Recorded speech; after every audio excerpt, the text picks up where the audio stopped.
S prime न्यूजमध्ये आपल्या सर्वांचं स्वागत। पंढरपूर तालुक्यातील तांदूळवाडी भाळवणी यामध्ये असलेली विहीर काल एक भीषण आणि हृदयद्रावक घटना घडली, ज्यामध्ये 8 जणांचा मृत्यू झाला आहे। हे पिकअप वाहन कशा पद्धतीने आलं, हे जो रस्ता आपण पाहतोय भाळवणीचा रोड हा हायवे रोड असून या रस्त्याने या विहिरीला कुठल्या प्रकारचं संरक्षक भिंत कठडा नाही आणि ह्या स्पॉटवरून ज्यावेळेस हे वाहन या विहिरीमध्ये पडलं त्यावेळेस संरक्षक भिंत नसल्यामुळं अनेकांचा 8 जणांचा जागीच बळी गेला। तरी एका देवदूताने जवळजवळ 5 जणांचा जीव वाचवला आहे। त्यानंतर या अपघातापूर्वी देखील मागील 15 आठवड्यात एक अपघात झाला होता। अशाच पद्धतीनं या मार्गावर असणाऱ्या अनेक विहिरींचा विषय आहे। आज आपण पाहतो या विहिरीत झालेल्या अपघातानंतर पोलीस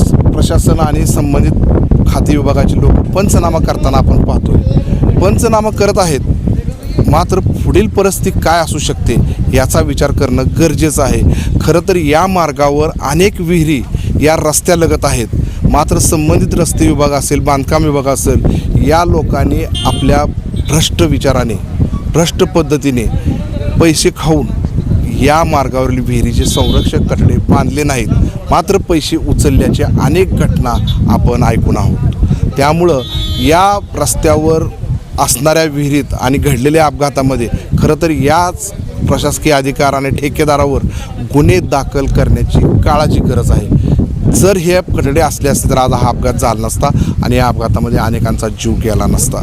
त्यामुळं या बांधकाम रस्ते विभाग या संबंधित अधिकाऱ्यावर आणि ठेकेदारावर गुन्हे दाखल करून त्यांच्यावर कारवाई करण्याची गरज आहे।